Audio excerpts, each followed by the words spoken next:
if he should see the convoy of an African minister, not our president, I'm not touching the presidents. The presidents are in a different world. The African minister. The African minister will never queue. Oh, he's anathemic. Oh, the African minister is a demigod. Oh, Africa. The African counselor in your rural home, when they go to churches, not even if it is not their denomination, they saunter to the front seats. And even our latter-day clergymen will invite them to share their wisdom with the people, even if we know that they are village fools.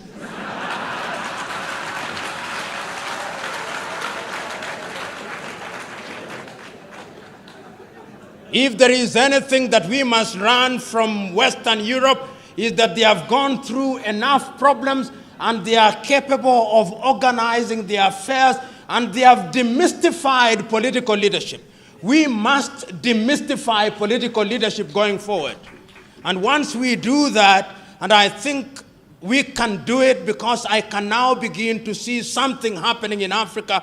Young Africans are beginning to ask searching questions. Africans are beginning to recognize that corruption is a cancer in our body politic. They are beginning to recognize that those who want to buy their votes don't mean well for them. They are beginning to recognize that there is enough money to change their lives if the thieves are eliminated from the political arena. They are beginning to realize that commercialization of politics is a threat to democracy. They are beginning to rise up. And I think that those who have not smelled the coffee will be surprised. They will be surprised when the ground moves from under their feet.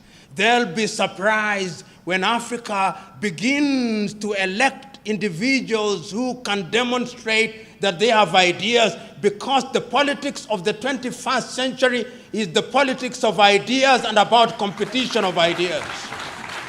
And therefore, when one is appointed into any public office because of the demands of the electorate, and this relationship between the African member of parliament or the African president and the electorate is a symbiotic relationship. It is symbiotic in a very perverse manner. And I suspect I'm misusing the word symbiotic, but I'll use it or misuse it nevertheless, to the extent that it explains my point. What happens is that it appears that the electorate has allowed the so-called leader, because many of them are misleaders, to remain in their positions of power and to acquire as much as they can, on the understanding that periodically their loot will be shared with them. It is some kind of Robin Hoodism of a latter-day kind. And this Robin Hood kind of politics is a little bit different, at least from my understanding. Robin Hood robbed the rich in order to share with the poor. But our latter-day African Robin Hoods are in the business of robbing from the poor in order to give a pittance to the very poor. And this is what we are talking about today when we talk about commercialization. So that if you ask any typical African politician, how much does it cost you to be elected into parliament, they'll tell you it is in the millions. It is in the millions, and the millions they spend is perhaps 10 times more than they'll ever earn through their legitimate salaries.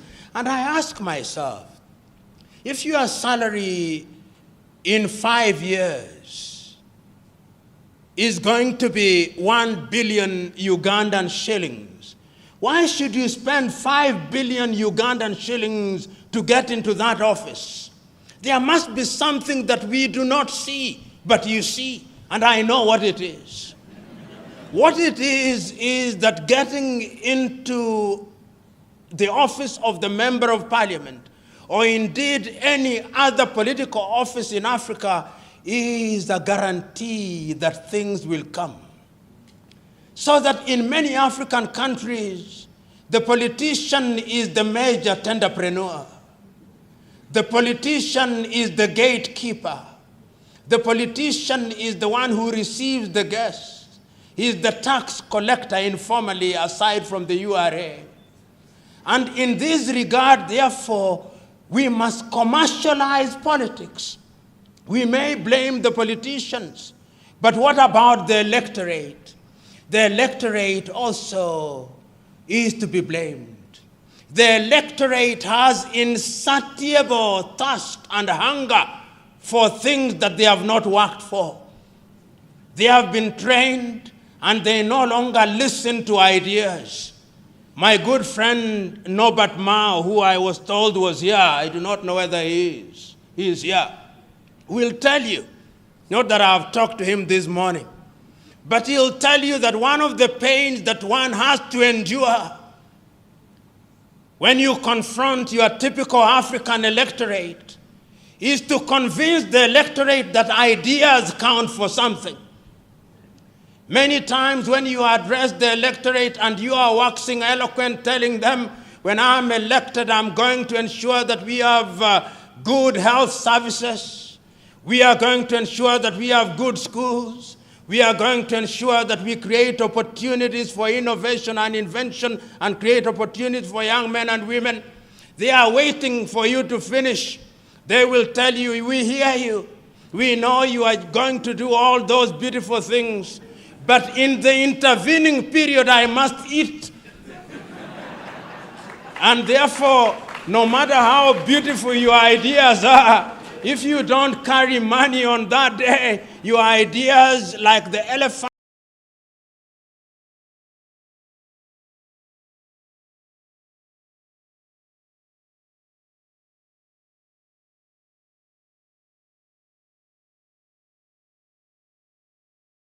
here will forget Jean Bedel Bokassa. How many of you here will forget Samuel Doe? And then we had the emergence of guerrilla movements where people rose against their very own who had used their positions of power to destroy what had been gained over the years. And then, in those early days, you will also remember that many African leaders, including the enlightened ones, took the view that because of ethnicity, it was necessary to unite the people. And whether you are speaking from Dar es Salaam in Tanzania, or Lusaka in Zambia, or Kinshasa in what was then Zaire, now the Democratic Republic of Congo, or you are speaking from Nairobi in Kenya, and here in Uganda, the clarion call was that we must have one-party states. And the justification for one-party states was that we are so disunited, there are so many ethnicities, that if we allow multi-party politics, then what would happen to us is that we would be negatively ethnicized and that we would break our countries, and that therefore, to ensure that there was unity, we needed one umbrella under whose auspices and under whose guidance the people would be united. But no sooner had we sufficiently articulated the beauty of single-party states than Western Europe told us, no, that is not democracy. Democracy means that you must have many political parties. Democracy means that you must have regular elections. Democracy means that you must have the civil society, so that our brand of democracy as we embrace it today, I dare say without fear of contradiction, was not conceived in Africa. It was conceived for us in Paris. It was conceived for us in Madrid. It was conceived for us in London. It was conceived for us in Washington, and we have swallowed it line, hook, and sinker. Africa does not tell our own story. Africa does not design what is in our best interest. Africa still waits to be told what is good and right. And I dare say that that is why Africa does not realize our potential. But yet it is also important to point out that the African and African countries are more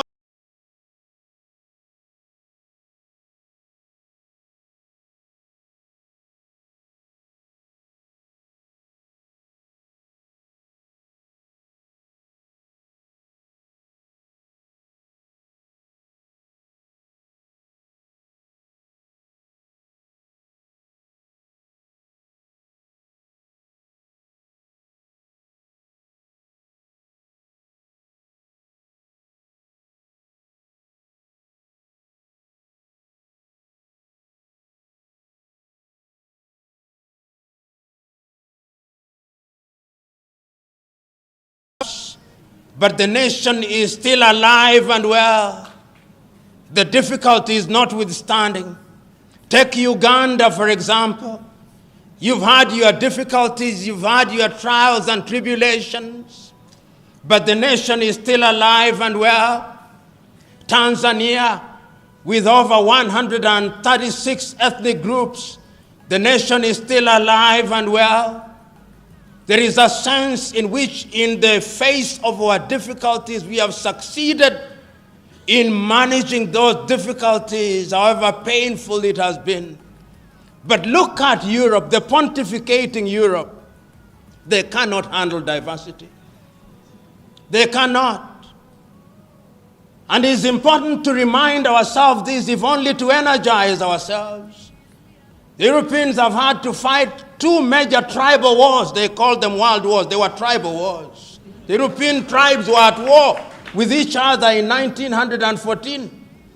They may have recruited a few Africans and a few other people, and then they call it World War.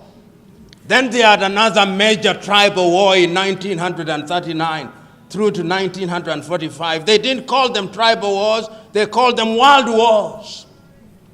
And I want you to look at Europe and the purity of their nation.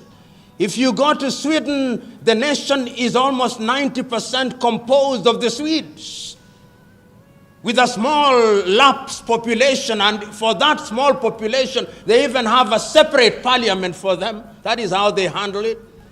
You go to Finland, 90% of Finland are the Finns, with small Swedish population. You go to the Netherlands, the same. You go to England or the Great Britain, whether he is great or not, I do not know. But he is the Great Britain. Even there, if you talk to the Scots, they have something to say about the English. If you talk to the Irish, they have something to say. If you talk to the Welsh, they have something to say. Go to Spain, where there are a few more tribes, they had a civil war. Go to Italy, largely the Italians. And you walk across to Eastern Europe. Yugoslavia was united as one nation under Joseph Broz Tito. Did they not produce many countries during our lifetime? The Soviet Union has given birth to many countries. They have gone into ethnic purity. Africa remains the only continent on earth that somehow, having had artificial boundaries imposed on her, saying that we will retain those boundaries and make the best of it, and one need only go to the pronouncements in 1963, the pronouncements of Kwame Nkrumah and Julius Kambarage Nyerere on the inviolability of the boundaries, repeated again in 1964 in Cairo, in Egypt, that if we choose to redraw these boundaries,